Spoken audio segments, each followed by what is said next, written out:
la mọ̀ wá sí ní gbogbo àgbáyé ọmọ Odùduwà kí ló wá dé o. Ọmọ aláṣọ tó wá wà kísà ọmọ ẹlẹ́ran tó tún wá ń jẹ mọ́.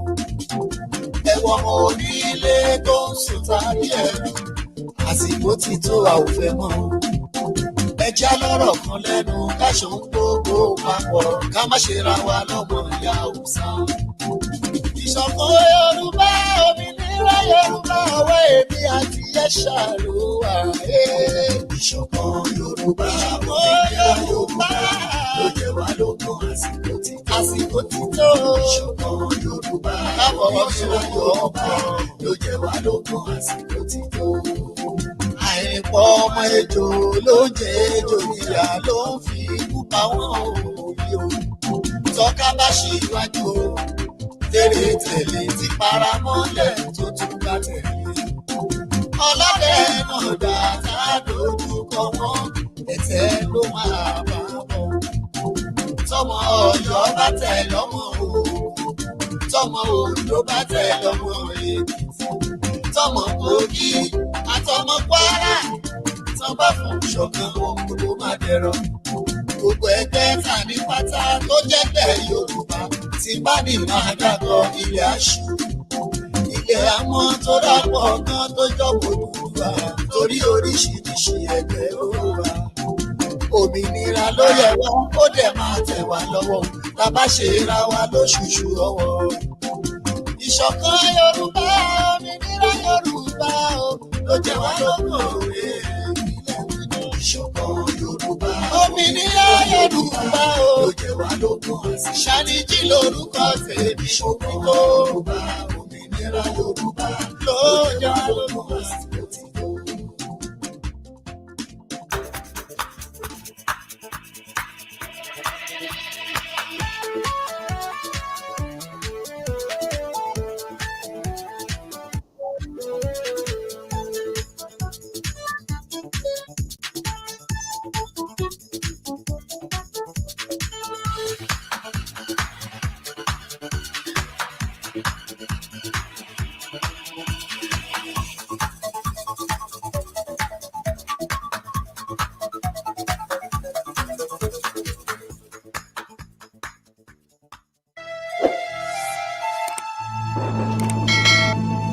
Like, comment, and share.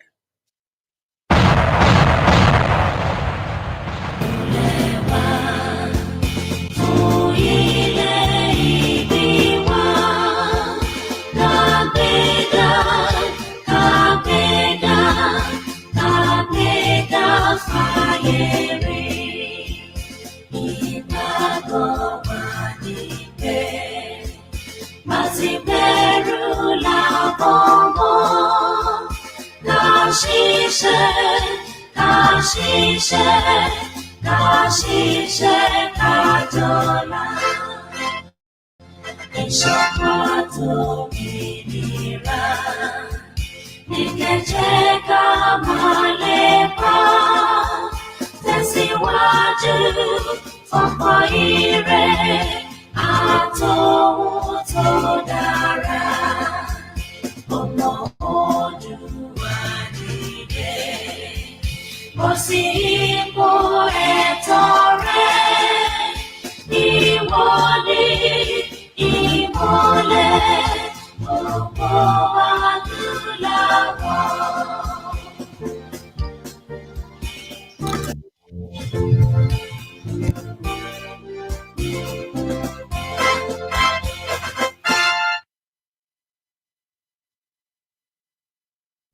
A dúpẹ́ fún Olódùmarè. Ọba wo la dúpẹ́ fún? Ọba tó ní kí èmi àti yín ó tún máa pàdé ní wákàtí ọ̀wọ̀ yìí. Ọba tó tún ṣe rírí èmi àti yín lónìí.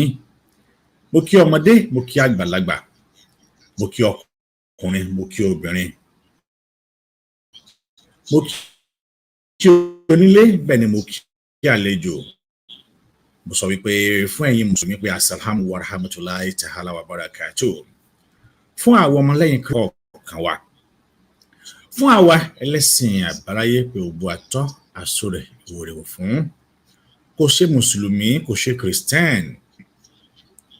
Bẹ́ẹ̀ ni ò ṣe gbẹ̀mọ̀lé bẹ́ẹ̀ ni ò sì ṣe ẹ̀sìn àbáláyé ṣùgbọ́n gbà wípé ẹnìkan ń bẹ tóun nígbàgbọ́ nínú ẹ̀ gbogbo ohun tó ń kálukú bá ti wá nígbàgbọ́ nínú ẹ̀ kó lódùmarè kó jẹ́ kó máa jẹ́ ohun tí yóò máa mú wa lára dá lágbára Ọlọ́run lágbára Olódùmarè àánú àti oore ọ̀fẹ́ Olódùmarè yóò máa bẹ pẹ̀lú wa a tún ti dé bí ìṣe wa lónìí gbogbo ẹ̀yin tí ẹ ń wò wá pátápátá ẹ bá wa ṣe ètò yìí torí pé tá a bá wa ṣe ẹ̀ tó bá rìn jìnnà òun náà ni àwọn ènìyàn fi lè rí ẹ̀kọ́ tó yẹ kí wọ́n kọ́ nípa ẹ̀ ẹ bá wa ṣe ètò yìí ẹ bá wa pín ẹ jẹ́ kó kárí tó yẹ kó dé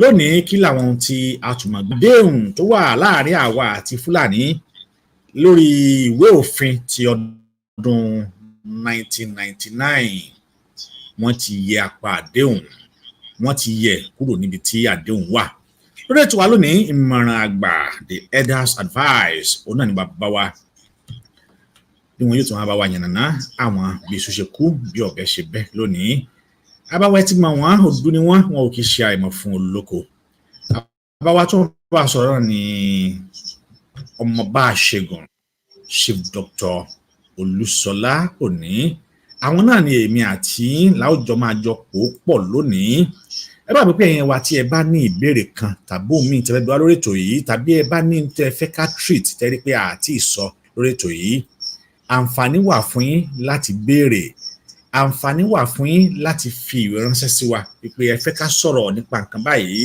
ẹ fẹ́ ká sọ nípa nǹkan báyìí dandan ni a ó sì mọ ẹnu bá lónìí mo kí bàbá wípé ẹ káàbọ̀ sí orí ètò wa fún tòní ẹ káàbọ̀ ẹ jẹ́ kí wọ́n kọ́ gbé bàbá ẹ jẹ́ kí wọ́n kọ́ gbé wọn wọlé náà wípé ẹ káàbọ̀ sí orí ètò wa lónìí ẹ káàbọ̀ bàbá sí orí ètò wa lónìí. Ẹ káàsán, ẹ káàárọ̀, ẹ káalẹ́. Thank you very much again for inviting me to talk to your audience, and thank you very much for attending and for listening to me, because without you, the effort is wasted. Thank you very much indeed. I hope that in this past 2 or 3 months that we've been doing this, that we've been able to generate conversation amongst groups, amongst friends, amongst families about the sort of thing we're talking about, because that's the whole purpose of doing this, is to generate conversation between people, between groups, both in Nigeria and in the diaspora. We've been talking about the roadmap to Yoruba nation, and I think we have all reached a stage where the roadmap is actually much more important than anything else, and we've devoted the last month, one way or the other, talking about the roadmap. And today we're going to talk about the 1999 Fulani Constitution, and that it was a breach of agreement. You may remember that Nigeria had 3 regions, East, North, and West. And these 3 regions, they made an agreement to co-own Nigeria. That was the agreement that they made. They were thinking of a community of 3. And they called that community of 3, they called it the Federation of Nigeria. So that at independence on the 1st of October 1960, the 3 regional blocks, that's East, North, and West, as a matter of law, became the co-owners of Nigeria. And I think that is important, that as a matter of law, because they were the ones who made this agreement, and they wrote it in the constitution, the 1960 constitution, and they called the country that they co-own, they called it the Federation of Nigeria. It is also important to note that these co-owning regions of Nigeria, they had their own constitution. Each one of them had their own constitution. They had their own legislature. In the Western region, we had the House of Assembly and the House of Chiefs. They each had their own police force. They had their judiciary. They even had their own diplomatic service. After a while, the 3 co-owners of the Federation, that is Eastern region, Northern region, and Western region, after a while, they made another agreement. they decided that the tri-communal property that they had, which was Federation of Nigeria, they wanted to turn it into a republic. They then called that new entity that they established, they called it the Federal Republic of Nigeria. And that is very important. That is, the co-owners, Eastern region, Northern region, Western region, they had this agreement to have a republic. And they gave that republic a specific name, which was the Federal Republic of Nigeria. Again, these co-owning regions, remember they are the co-owners, these co-owning regions, they were self-governing on the 1st of October 1963. Each had its own separate and distinctive constitution, legislature, police, judiciary, diplomat, everything was different. So what then happened? What is this breach of it? So we got two lots of agreements by the three regions. The first one was the 1960 Independence Constitution. That was the agreement. And the second one was the 1963 Republic Constitution. That was so all the agreements were written down. They didn't just talk to each other. They wrote down the agreements in the Constitution in 1960, in the Constitution in 1963. So then what happened? What is the breach of the agreement that these three groups have made? Well, in May of 1999, General Abdul Salami Abubakar, who was the military dictator of Nigeria, he made a decree. That's essentially what he did. He made a decree in which he said, this is the Constitution of Nigeria. And he did this in the mistaken belief that his military-led government owned Nigeria. So he's writing a constitution for a country because he and whoever his supporters were, thought that the Nigeria was their property. And the Abubakar constitution was intended to force political union on Nigeria and make not just make Nigeria a unitary country, but make the northern region dominant. So what did the Fulani do with the 1999 constitution? They replaced the equal powers previously enjoyed by the three regions with dominance by the northern region. And how did they do that? 19 of the 36 states are in the north. 419 of the 774 local governments were allocated to the north.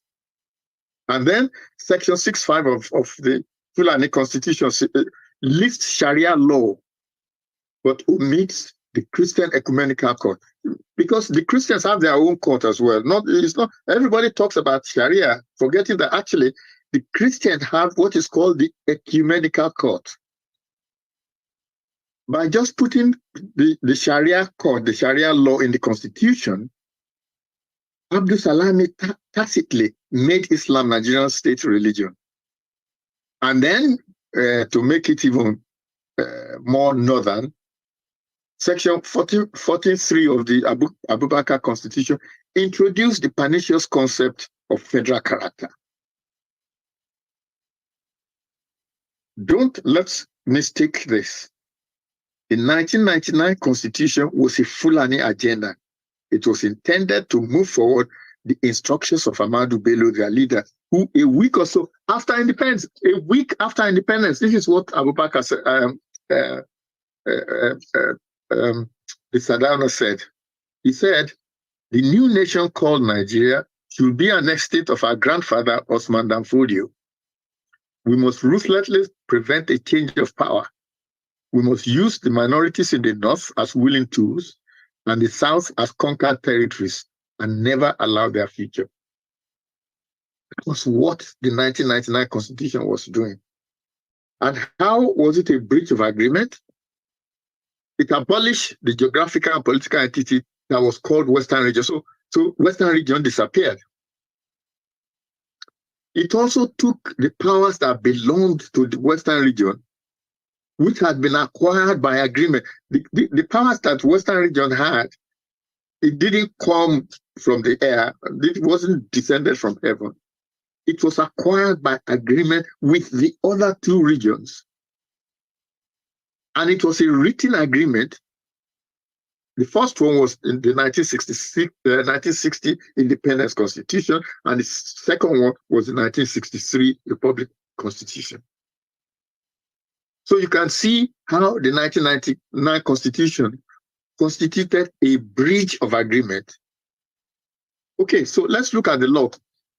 I always say I'm not a lawyer, but I do know a little bit about the law, and I'm able to interpret the law, although I don't practice law. The government of the Federation of Nigeria, and we need to think about this carefully, did not itself participate in the 1960 agreement. Why? Because the Federation didn't exist until the three regions agreed for Nigeria to exist, for an independent Nigeria to exist. That's why they were co-owners. They owned Nigeria. Because at the time that they were signing the agreement, the Federation of Nigeria did not exist at all. The Federation did not exist until the 1st of October 1960. And therefore, the Federation of Nigeria was not signatory to the agreement creating the independent Nigeria. So the government wasn't involved. The Nigerian government wasn't involved because it didn't exist. By contrast, the regional governments existed. These were the parties to the agreement. They were already in existence. They predated the independent Nigeria. In fact, they had been in existence since 1954. Okay, so what about the Republic? Now everybody says First Republic, Third Republic, Fourth, 10th Republic. The government of the Federal Republic of Nigeria did not participate in the 1963 agreement. Why? For the simple reason that the Republic did not exist until the three regions agreed for it to exist. They created the Federal Republic. The Republic did not exist until the 1st of October 1963. And therefore, it was not signatory to the agreement creating the Republic of Nigeria. By contrast, the regional governments that we were talking about earlier, East, West, and North, who are the parties to the agreement, they were already in existence before the Republic.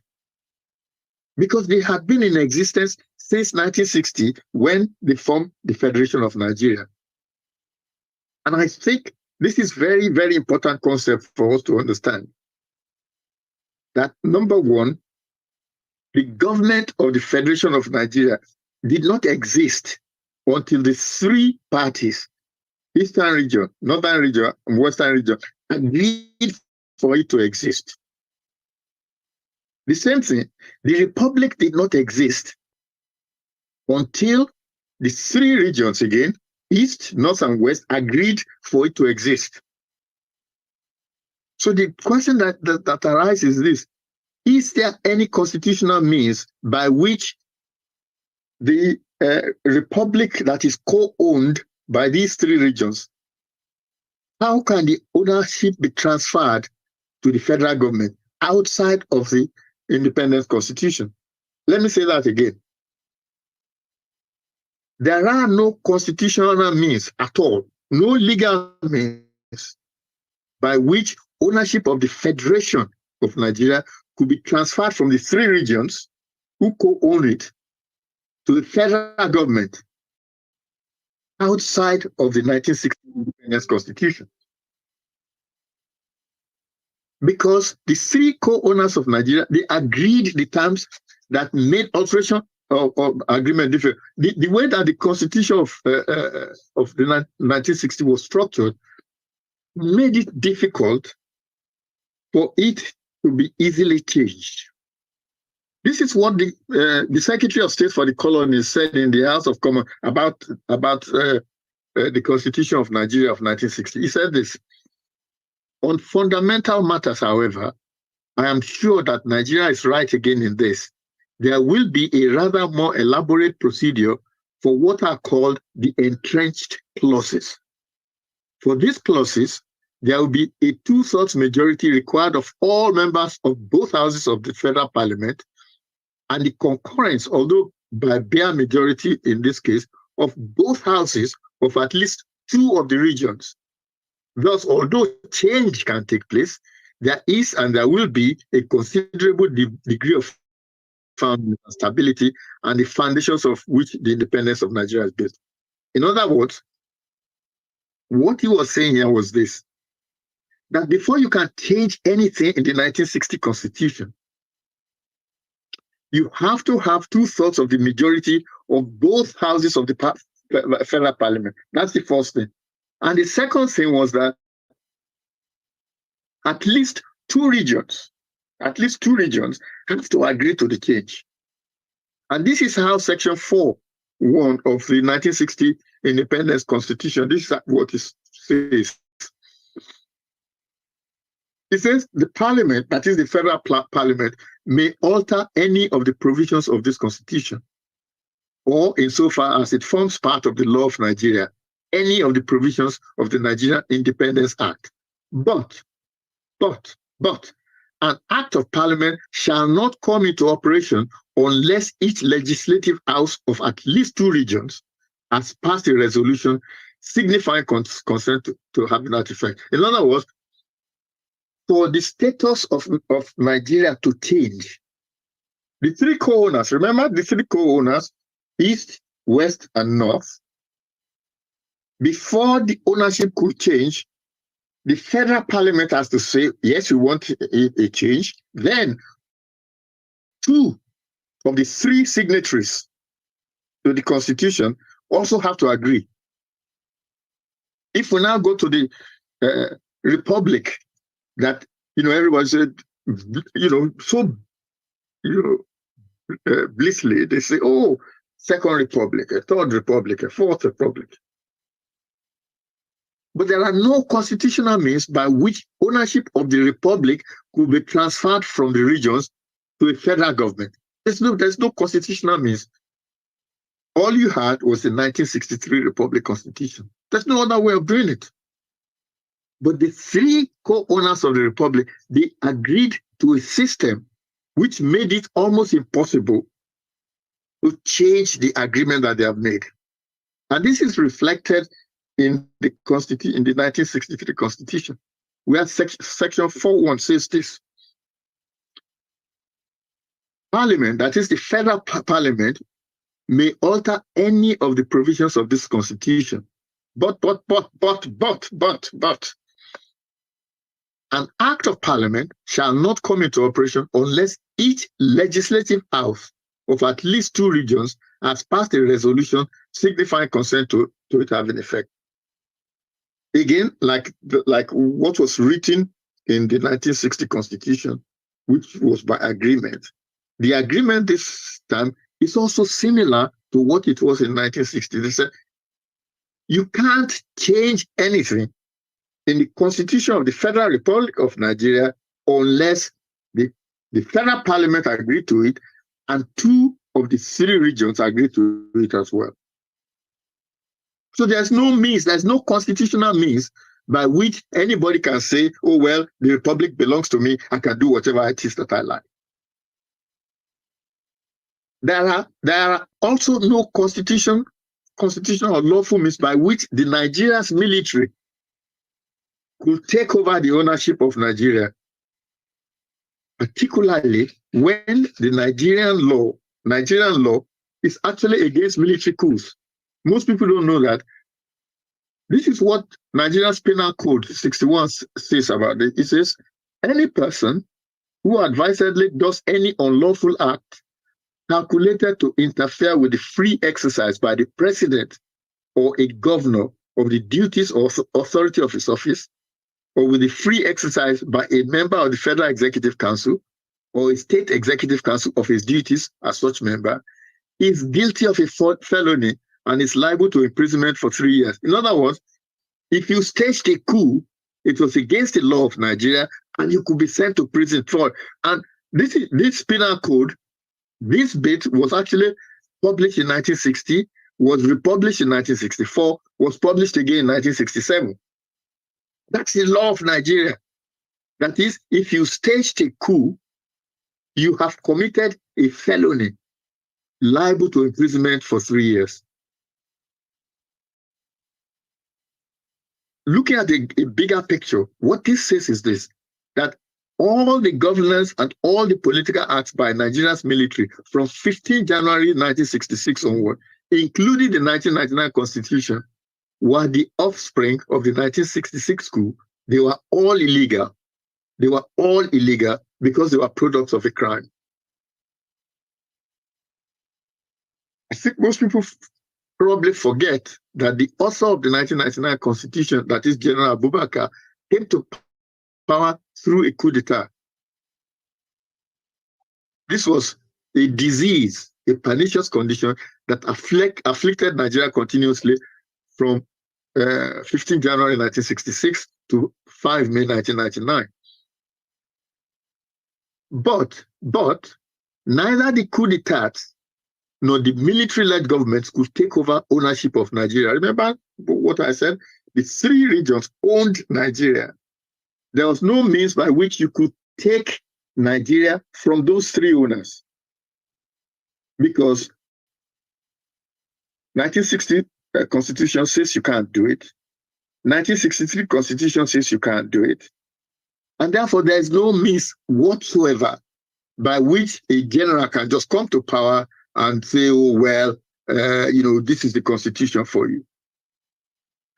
And the first batch of case law in Nigeria supported this. For example, in the Council of University of Ibadan versus Adamalekun, which was in 1967, the court held that the military government was just a takeover, that the 1963 Constitution was alive, and that military decrees were inconsistent with it.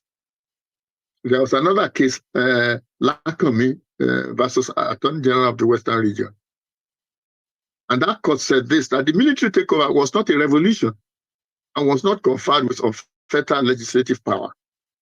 So in fact, the court recognized that the co-owners of Nigeria were those three signatories, first to the 1960 Constitution, then to the 1963 Republic Constitution. And that there is no means whatsoever by which any group of Nigerians, whether they're army or not, could just simply take over the ownership of the Republic.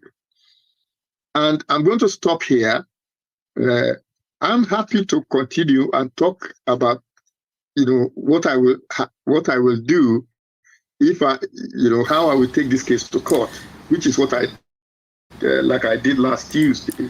Yes, but before you take this case to court, I have some questions to ask you from that Constitution, because we attribute 1999 Constitution because we believe that 1999 Constitution is a fraud document which was created by military. So I will just draw your attention back to some section in the Nigerian Constitution, which I want you to let me just go to section 241. Like example said, that is 1999 Constitution. I'm going to about 3 or 4 section, but I'll just go to question section 241, which says, the question says, there shall be a police force in Nigeria which shall be known as Nigerian Police Force, and no other police force shall be established in federation or any part of it. That is section 1. Then, now, my question is under this section. We all believe that every governor of each state are the senior security officer of that state. But when it comes to a rule of law to preserve, the commissioner of police of a state is much more powerful when it is come to enforcement of law and order, because the governor this day have no control over the commissioner of police. This is what's your opinions on this issue? Now we have a force called Nigerian Police Force, which was created under section 241 1999 Constitution. But in each state we have commissioner of police. But when it comes to the rules of law, the governor have no say over his own state, over his own people. There is a criminal, that Somebody will commit an offense in Osun State, whereby the governor is there to take the charge in Osun State, and then the commissioner of police will give order that the case should be transferred to Abuja, and then nobody will question him. Well, again, we go back to the beginning. The 1999 Constitution was illegitimate, illegal. I mean, there's no question about it. This is what I've been trying to say for the last few minutes. That you can't, what Abubakar, Abdul Salami Abubakar did was simply to decide that he owned Nigeria and therefore he could give Nigeria a constitution. And the reason why the constitution has stuck so far is because the people who are in power are earning so much money that they don't care what about the constitution at all. Look, 40 to 50% of the money that Nigeria earns goes to the legislatures. So you can see why they don't want anything to change. You can see why they accept a constitution that when the first election, civilian election was done in 1999, in February, there was no constitution. The constitution did not come into existence until May. Meanwhile, so the reason this section 241 is contrary to what is in the 1960 and the 1963 constitutions, where state police were not state. I mean, each region had its own police force.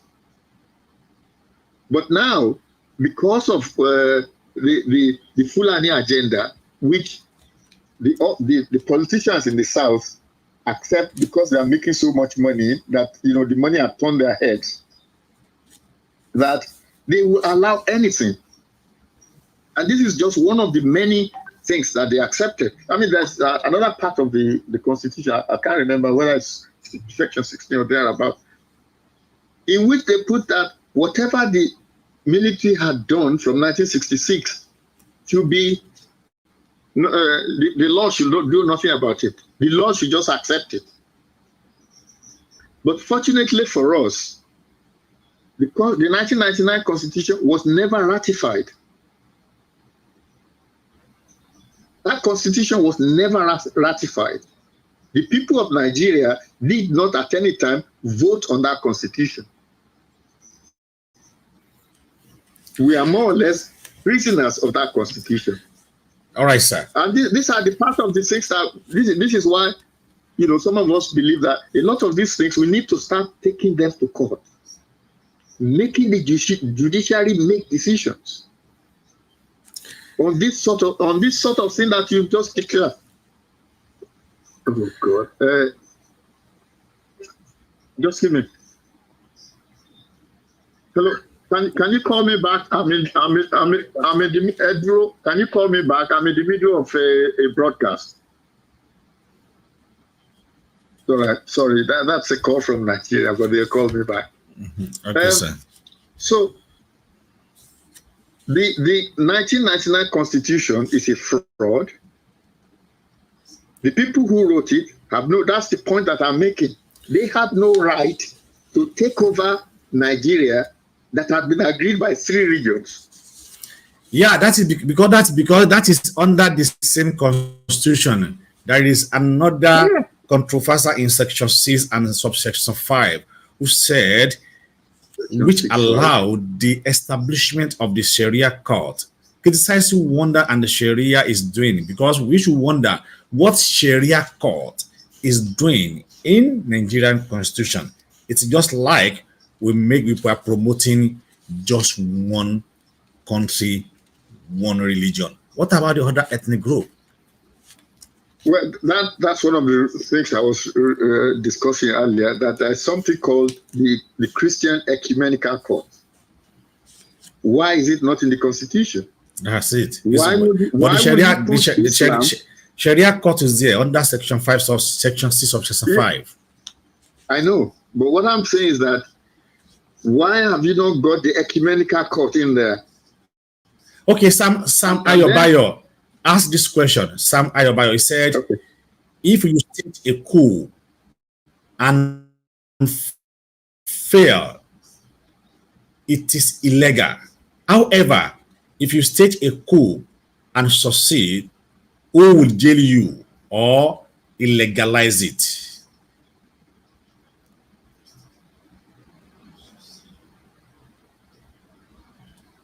Well, you now have a civilian government. They can enforce it. They can impose. Yeah. I mean, I've been trying to remember the name of a theorist who actually wrote about it. There's actually a theorist, the name has escaped me right now, who has been cited actually in Nigeria, in Nigeria as well, and all over the world, whose opinion was that if you stage a coup and it succeeded, then that became law. But the problem is, what happens when like in Nigeria, you voluntarily give up military-led government? You don't have any hold on the government that is coming. Yeah. The government that is coming can then jail you for the coup because Nigeria's penal code is, I think I read it out already. It's fairly clear that if you did anything to interfere with the president, with the governor of a region, with the federal executive or the executive of a region, it is a felony punishable by at least a minimum of 3 years in prison. So the law is there. But what has happened, as I said, what has happened is that when Obasanjo and Co were elected, they were so much full of themselves that not one of them actually asked the question, how can we proceed with this kind of constitution? That's the problem. So that and then it's gone on from, it was during Obasanjo, for example, that the 12 Arewa states decided to have their own self-determination by declaring Sharia criminal law, which is not in the constitution. What did Nigeria government do? Nothing. The Sharia court in the north, what they say is that they want Sharia court because their religion is superior to Nigeria's constitution. Yes, and I see. In Nigerian constitution saying that Nigerian constitution is the superior law, but the Sharia people are saying our constitution, because it is God-given, is superior to the constitution of Nigeria, and yet the Yoruba people, Yoruba leaders, sit in the same assembly like dummies, not asking themselves the question, well, what is good for the goose is good for the gander. If you think that your Sharia, because your Islam is superior to Nigerian constitution, so is my own native law and custom. So it's my own religion. It's as if people will say, so it's just say, if your religion is superior to Nigerian constitution, so is my religion. What the hell makes you different? Your religion is not better than mine. So why? But you can see what the problem is. That we have a situation that we have leaders who are either stupid, docile, or being afraid. They have become a condition like you do when you train a domestic animal. They become so conditioned that they don't think anymore. They really do not think anymore. But also, the constitution was so. This constitution was so. To me, it's somehow so logical. Like I will read some passages from that constitution, which sometimes I go through it clearly, but I couldn't find it clear. That is why the corruption in the government sector will never stop. Now, under Section 85 said, it gave the power to Attorney General to audit the account of certain agency of government. And then, when you read further in subsection, it then states that the above section does not mean that the IG can audit, but can only appoint external auditor to do the job and to fix the amount to be paid. It is so logical. That is another section. Then I have them along. Let me tell you, if you go through the Nigerian Constitution, like I do frequently, almost every single section permits corruption. Oh, bad though. Almost every single section that you read that is meaningful permits corruption. The idea that Nigeria will ever be free of corruption is rubbish. The country was founded on corruption. It has lived the last 100 years of corruption. And if Nigeria doesn't break up, it will continue to be corrupt. I was listening to somebody's Mogalu. I was listening to a speech that he made, and he was saying all sorts of wonderful things, how the economy was going to do. So he gave examples, but like most Nigerian intellectuals, they really don't think properly, genuinely. He gave the example of Dubai, Taiwan, Singapore, and I think Japan, how these people had, become, very well developed and so on and so forth. What was surprising to me was that he could not see the elephant in the room. Do you know what those 4 examples have in common?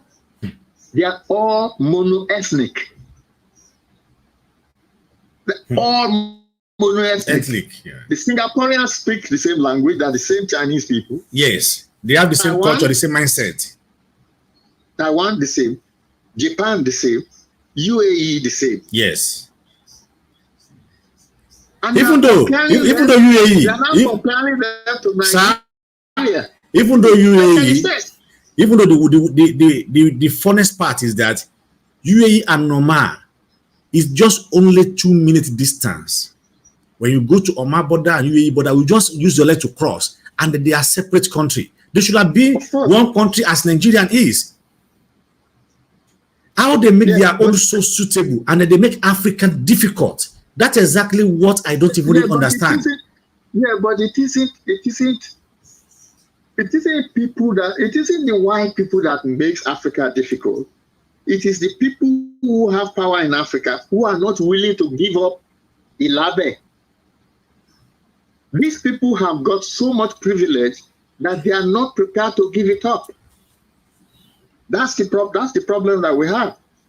Any person, and also, UAE also was colonized by British, but we hear the story of their father, how he fought to destroy British agenda. Yeah, but you still don't get it. Britain has its own problem. We can deal with that separately. But we also have our own problem. Our biggest problem is us. Because when people have privilege in Nigeria, Africa in general, they don't want to give up that privilege. That's the problem.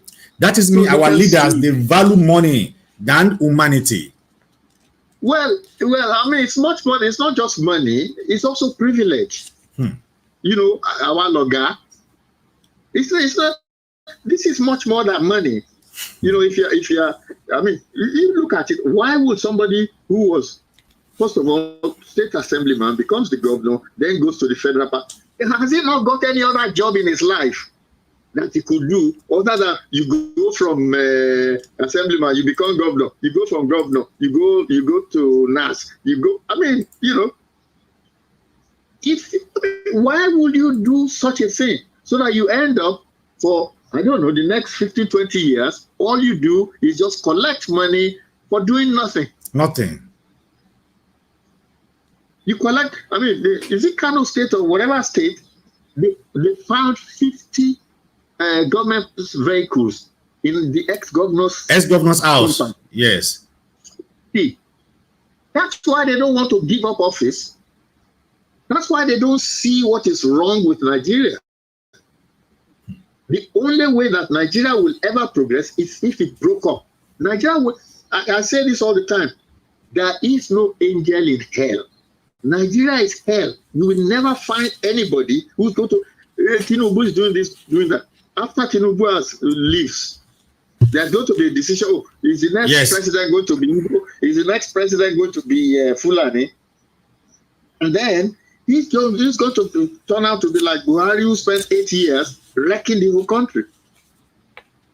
The time has come for even those of us, regardless of how much benefit you are getting from Nigeria, to say, enough is enough. Let everybody go their separate way. I mean, the beauty of Nigeria is that the River Niger and Benue neatly divides us into 3 groups. 3 groups. Very neatly. Nature put a barrier between us Yoruba and the rest of them. Any more questions? For now, I don't have questions. Let me see if there is a question in the house. Yeah, if there is a question in the house, okay. I think this time anybody else asked, and he said, I thought the discussion is how Oba in Ile Yoruba can arch us sovereignty of Yoruba, not a Yoruba nation, not about Nigeria that will never work. Yes, of course, it is how our Oba. We are just from one location to another, and this is the root cause of how our Oba will do their job. Last week we discussed about what Constitution says, that our Oba have the right to declare the state of Yoruba nation inside that Constitution. But why are they afraid? So we are trying to make sure that whatever that we are doing, it is based on the Nigerian Constitution. What Constitution says. How do we find our Oba and our elite find it difficult to take that challenge? So that is what we are doing. And we also trying to let people who are watching us understand that Nigeria is a corrupt country, which is already, but Nigeria is already dead. It can never be wake up. Then if you don't let everybody understand the reason why we are agitating, the reason why we are saying Nigerians cannot work, everybody will believe us. Like you, Mr. Sanabe, you understand clearly that Nigerian cannot work. It is not everybody who are watching us understand. Everybody, even though I'm telling you, 80% of Nigerians still believe that we still believe in one Nigerian, and we are not one Nigerian. How do we become one Nigerian? When they get the gold in Safara, they manufacture in Safara, they sold it in Safara, and then they remit the money back to the Safara government. The same gold that was taken in Oyo, in Osun, and they take away from that place. Are we one Nigerian? The 10 states of northern side said they are working on the Sharia law. No alcohol, no smoking, no this, no that, no anything like alcohol, no smoking. But the alcohol they are selling in Osun, Ogun, Akure, Ondo, Ekiti, Port Harcourt, all the annual generating that the government generates from this alcohol, they take all the money to the north. Who doesn't want alcohol? Is it not cheating? You don't want alcohol. Why are you sharing from those states that are generated their revenue from that alcohol? But if we don't clear the Constitution, how do we know? It is not everybody who know that Sharia law is inside the Constitution. That was just read now. Because it is not everybody have a time to read the Constitution. So that is why we are trying to enlighten people to make sure that there is a constitution which is a fraud constitution that we need to break it down. So that is the reason why we are discussing today. Thank you, sir. Sir, any contribution, sir? Before I summarize and then finish up, let me tell you something about corruption. In Nigeria, everybody thinks, oh, corruption, corruption fundamentally means that your country will never progress. And the reason is this, that the people, people talk about the survival of the fittest. What happens to Nigeria, to Yoruba land is this. Your intellectuals, people who have the brains in your community, they go abroad because somebody else wants them. That's why they go abroad. So you are now left. I mean, it would be insulting to say that you are left with people who are not competent. Yes, they are competent, but they themselves their eyes are not in Nigeria, the eyes are abroad as well. So you have a situation where, because your country is corrupt, because it does not allow, corruption does not allow the people who you require the skills to rise. So what do the skills do? They go to other countries. The Jagba. So you end up with the cabinet of Sunak has a Yoruba woman in it. The cabinet of Biden has 2 Yoruba people in it, because they are not going to hang around and wait for you, because they know their lives will be better somewhere else. So anybody who thinks that corruption is just but fundamentally it destroys the fabric. That's why Nigeria is broke. That's why you don't have enough food to eat. That's why the naira is rubbish, because corruption. That's what corruption does.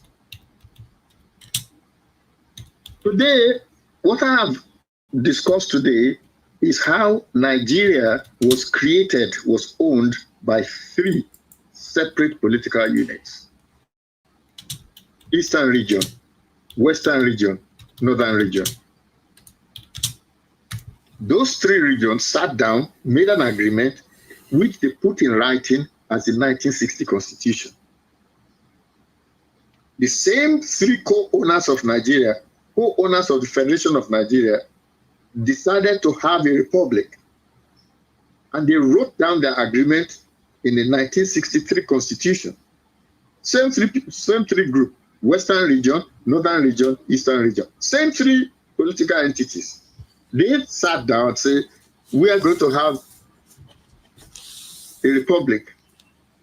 So along came this, whatever it is you want to call them, who then decided that they're going to take over the government of Nigeria, who then thought that they owned Nigeria.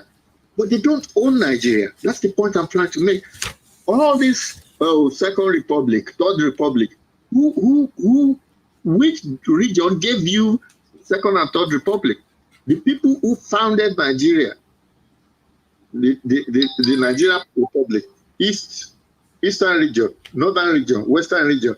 Those were the 3 groups that formed Nigeria. So that the 1999 Constitution is a breach of the agreement that the 3 regions have signed. And in my view, this is a matter that could be taken to court. And if I was going to court, what will I do? Actually, by the way, any descendant of the Western region, any descendant of the Western region can take this matter to court. Any descendant of Western region. And who would I sue if I was doing this? I would sue the federal government. I would also sue the governments of the states that were created out of Yoruba land. That is, Western region in those days had Delta, Edo, Ekiti, Kwara, Lagos, Ogun, Ondo, Osun, and Oyo. If I was going to court, I will add those 8 or 9 states as defendants, because they are occupying the Western region.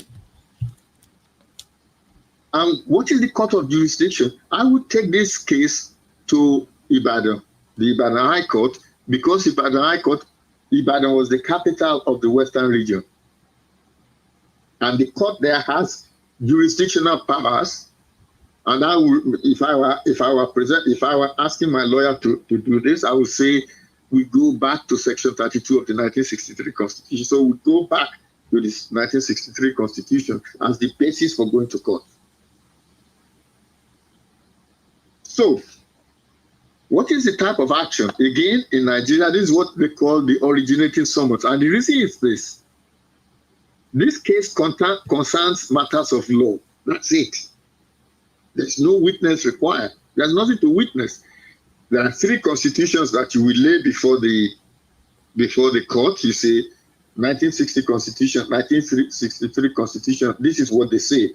This is what 1999 Constitution is saying. You are then asking, how can the 1999 Constitution usurp the powers of 1963? So you use an originating summons because the facts are not. There's nothing to dispute. The constitutions are there. All you're arguing is that one is a breach of the other two. And the petition will be something like the military-led Nigerian government through the 1999 Constitution committed breach of agreement concluded between the three regions of Nigeria, East, North, and West, as described respectively in the 1960s Independence Constitution and in the 1963 Republic Constitution. And you are going to court because you are going to say, well, the breach of agreement has caused me personal damage, has caused me loss of benefits. And what have I lost? I've lost the freedom to associate with others in the Western region. So the Western region as an entity, I want to be able to freely associate with my people in Western region, not states. I've lost that. I'm not able to participate in the government of the Western region. And finally, the environment of Western region, which will have made my life better, is lost. So those are the three loss of benefits that I will ask the court to look into. Then, what is the relief that I'm seeking? What do I actually want the court to do? The first thing is that I want the court to declare that the Eastern, Northern, and Western regions of Nigeria were organized political communities that co-owned Nigeria. So that's the first thing. I want the court to declare that the three regions were co-owners of Nigeria. I also want the court to decide that the three signatories to Nigeria, Eastern region, Western region, Northern region, that they were legal personalities which entitled them to conclude agreements, which entitled them to write the Constitution of 1960 and 1963. I want the court to declare that the 1999 Constitution was a breach of agreement committed against the 1960 and the 1963 Constitutions. I then want the court to terminate the breach committed by the 1999 Constitution and render that Constitution null and void. Render that Constitution of no legal effect. Because it is a breach of agreement. We had an agreement, you are not part of it, and you just decide that you are going to get rid of it. And this bit will be decided between the lawyer and myself, as I said the same thing last Tuesday. I want damages. I want damages from the defendants for the breach of agreement which has caused me damage. Now, my lawyer, when I instruct a lawyer, will then tell me how much money he thinks that I should ask for. So that really is the way that I would go about it if I were instructing a lawyer. I think I will stop there and ask for any other comments. Yeah, for my own side, I think I don't have any question to ask you because you have said it all. And then what we are trying to discuss is that the Constitution is not working. No matter how we try to push it from the left to the right, from the front to the back, we all understand that this Constitution is not working. And then now, my own question that I'll ask you. Yes. This will just be my last question before we end up this program. Okay. What is the way forward? Okay. This is it. You're not asking for my own personal view now. Yes, of course. Yes. I personally believe that one of the best ways of getting out of Nigeria is through the courts. Is it local? Is it local or international? No, I mean, you can go to court in Britain or in Nigeria. I said that on Tuesday. Then okay, who is going to champion this cause? Baba Akintoye, Well, your group, Sunday it's got nothing to, or it's not got anything to do with Akintoye or any group. As I said, if you are a descendant of the Western region, you can take this case to court. This does not require any leadership or whatever. I mean, this because what happened affects you as an individual. Okay. And there's no reason why you can't take this case to court by yourself. In the UK, eventually, that's what's going to happen, is that one or two of us are going to go to the High Court and say, you know, the 1914 was a breach of undertaking. And then we want the High Court to decide whether this is a breach of undertaking. I mean, what I've asked for, I've been asking people for this is that we need for a group of our lawyers to come together to discuss. I don't want any more organizations. I'm not interested in any more organizations. Just a group of intellectuals to sit together like we are doing now and say, yes, you know, what you are proposing is the law or it's not the law or whatever, so that we don't waste our money. Okay, if exactly what we need, I think in YSDM we have a group of lawyers who have the same mindset. Is it possible to approach them, or I can personally talk to them? No. Well, you can talk. I have absolutely no interest in any group at all. I know, but what we want is a group of lawyers. No. I think this is important. I have absolutely no interest in any group at all. And I'm not approaching anybody. I am prepared to talk to lawyers so we can sit down as a group and I can tell them what I'm telling you now. And the lawyers can then give me a feedback. Okay. Or give us a feedback. But I am not going to go to any organization because they are all nonsense. They haven't achieved anything. I used to be part of these organizations myself. Everybody but I think they are working hard. At what? Working hard at what? But they are doing their best. Like what? Tell me what. Because if you don't have if we cannot fight individually without have a group or an organization. Why can you not fight individually? Then how do we fight? How do we gather together? How do we form a unity? Because this fighting sometimes it need a fund. How do we gather the fund? This is when you go to court. You have, I mean, when we went to court with Ekiti and Oshu, we could then say to people, anybody that look, we are in court. This is what we want to do. Support us or don't support us. But at that time might be too late if we don't have, because Yoruba so ipa to kere bayi. Ona no use it ma mu ekun so. What is the court fee? I don't know. What is the court fee for filing a court at the High Court in Ibadan? I bet you it's not more than I bet you it's not more than 5,000 naira. But why? But okay, why are they spending millions of naira? Because I've been. Wait a minute.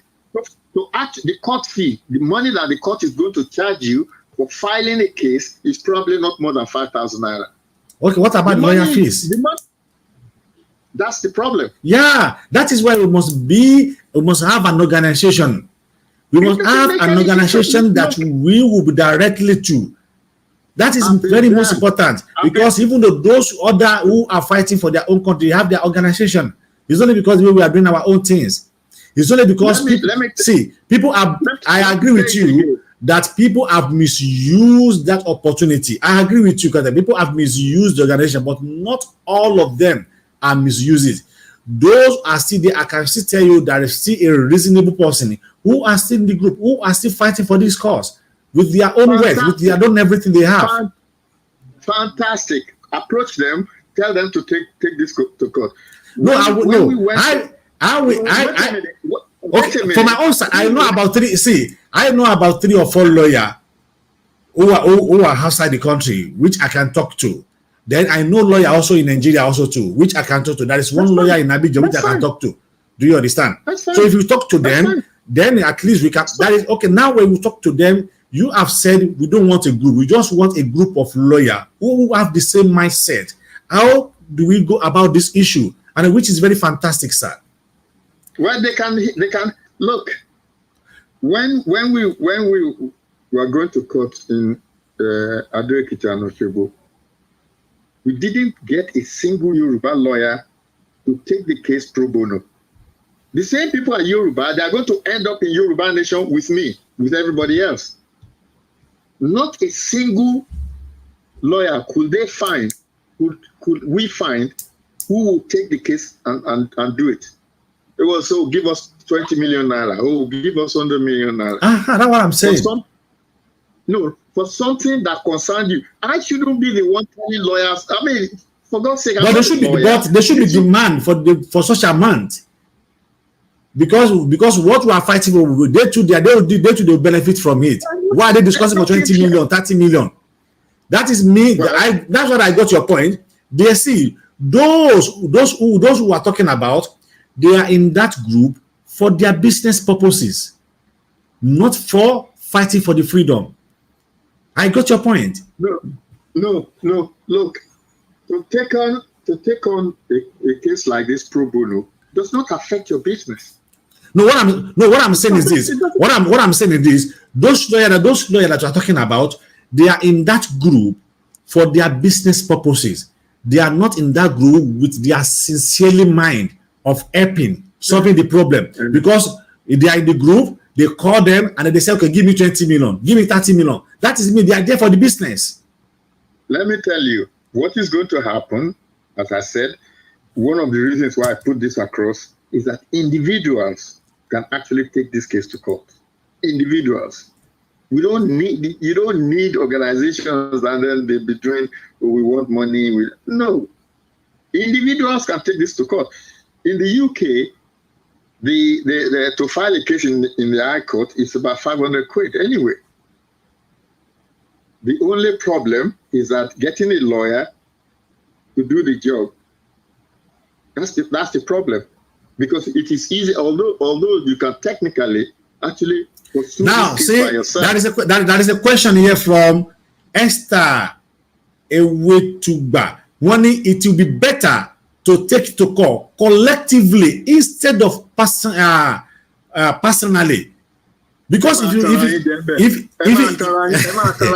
Daddy, you'll be waiting for the next 100 years. Daddy. How many Yoruba groups do you think there are? There are about 200 of them. Organizations, about 200 of them. Daddy. See, I'm Daddy, not asking anybody not to form. Let's leave organization alone. Let's leave organization alone. Even though they can have millions of organizations, everybody have the right to open their own organization. There is some organizations which they are not even relevant. They are just there to collect the money. I know them very well. To collect the money, they want to buy. No, I'm not talking about organization.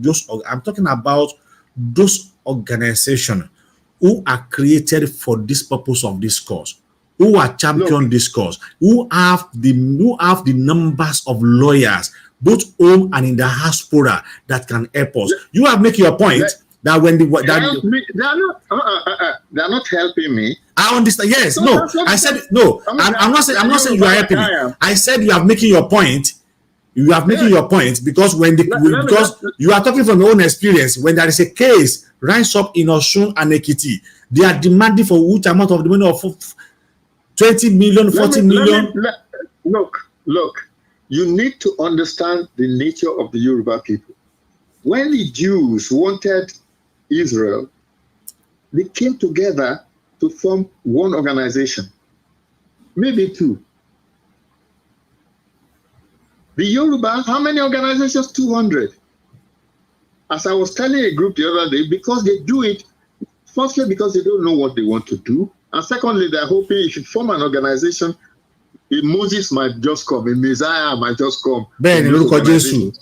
We're wasting our time. Look, how even those who are supposed to be the top leaders that we have, how many organizations have they formed and left and formed and left and formed and left? We need to accept the fact that we as Yoruba people, we are hopeless at this. We're useless at this. The only thing that is going to happen is that somebody goes to court and people then support him and donate money for him to fight his case. If you are waiting for an organization to do anything, a Yoruba organization to do anything, you'll be there forever. How long have Yoruba organizations been, doing this? I mean, how long has Ghanaian Dance, Afeni Ferry, Nadeku, Google? What have been their achievements? Nothing. All we do is we talk. And that's why we have so many organizations. Not one of them was, and then even when you say, oh, well, this is an umbrella organization today, tomorrow is another. I was at one meeting where Nandi also spoke. You have a situation where you had leaders. At the end of the day, it's broken up. And you can go all down the way and be looking at every single one of them. This is the way we are, and you need to accept.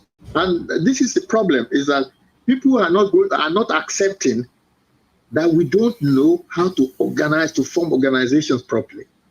We need to forget organizations. Individuals have to do this. People have got to say to themselves, I'm taking this case to court. Tomorrow, I'm going to pay, spend money to start it. And then hopefully people, I can say crowdfunding or whatever, and people can join me. If you are waiting for a Yoruba organization to do this, you will be waiting for time immemorial. All right, sir. I think they are not going to do. My experience is that they are not going to. I understand. I know that we are talking from experience. I understand, sir. That's why I could not further argue with you. I understand that we are talking from experience. Okay, thank you so much. We have spent more than 1 hour on this program. I think this is where we draw the curtain of today's program. Imoran Agba. And today's topic, it's about 1999 Constitution, which was bridge agreement by the Fulani. We are discussing a very important topic on this program, that you doesn't know anything about the Nigerian Constitution, you have never even heard about the Nigerian Constitution, can really understand where we are coming from and where we are going to. Is it true Nigeria is working for you? Is it true Nigeria is working for me? Is it true Nigeria is working for those who are called them elite? Is it true Nigeria is working for the government? Is it true Nigeria is working for an individual person? Is it true Nigeria is working for your family alone? Is it true Nigeria is working for every one of us? You will definitely see that Nigeria is not working at all. We are just struggling individually. That is why it is better we form a coalition, a strong one, who will fight this cause. And not for us, but to save our unborn generation. That's exactly what we are doing. So, Daddy, your advice to the people who are watching us before we close down this tutorial program, sir? Well, my advice is straightforward. If you feel convinced about what I've said, you can initiate a court action. If you are a descendant of the Western region, you can take this case to court tomorrow. You go to court and make your case. You don't need an organization behind you. My own experience of organization has been, they have been a disappointment, and I will never go down that route again. Yeah, I got your point. Yes. Where you spend so much. I mean, each time I talk here, it takes me a lot of time to research. I'm not just talking. So each time I make a proposal, I research it. I take my time to research it. And for people who do not really understand what you are trying to do, to just, all they are interested in is to take ownership of what you are trying to do, and they don't know what to do with it. and dumping in dustbin. I think we need to accept. That's what I will advise people to do. We need to accept that this is what we Yoruba are. This is the people we are. So you need to just not pretend otherwise. That's the way we behave. And you now have to find a way to go around our behavior. This is the way we behave. So you need to find a way to go around that behavior in order to achieve success. Otherwise, you're not, we'll still be talking. I mean, before Tinubu came, if you see all the noise we are making, what we're going to do, when Tinubu was elected, everything just went dead. And I'm not complaining about we Yoruba. That's the way we are. I mean, there's something in law, the eggshell principle, that you take a person how you find him.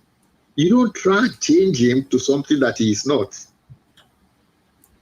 This idea that we are going to come together, and even in Awolowo's time, the action group, how many political parties do you think were in the Western region where the Awolowo was fighting election? Whereas in the North, they had one party. In the East, they had one party. In the West, in Ibadan alone, they have something like 6 parties. That's the way we Yoruba are. And you have to accept that is the way we are. We are not people, we are individualists. Now, if somebody was brave enough to take a case to court, we will get people to support him. But if you are waiting for an organization to be the ones to go to court, you'll be waiting forever.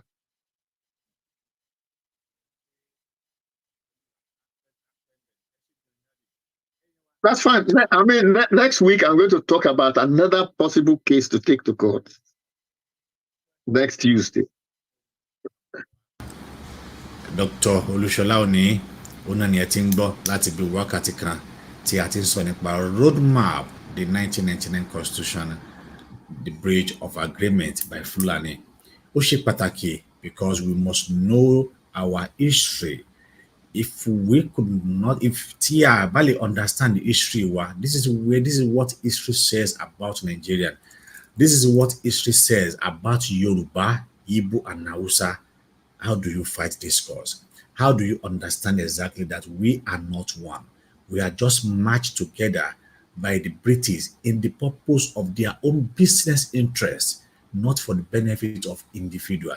That is why Nigerian cannot grow. Whether the pastor, the afar, no matter how they do it, it clearly shows that Nigeria cannot be one and we can never be one.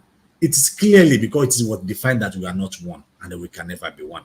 So, eléyìí ọ̀nà ni àwọn máa fi ṣe lọ lórí ètò wa fún tòní. Ó ní àṣẹ ọlọ́bẹ̀ṣe ẹ̀yin tí ẹ bá wa jẹ́ náà ẹ kú àìbínú. Orúkọ tí mo padà Omoboriowo ọ̀nà ni èmi ń jẹ́ títí di ọjọ́ Tuesday tí a ó tún máa pàdé lórí àkànṣe ètò mìíràn kí èmi àti yín ká sùn láyọ̀ ká má tó yọdún kó ká má rí ogun bàbá mi kàlàkàlà kó má ṣe ṣẹ̀rù bà wá.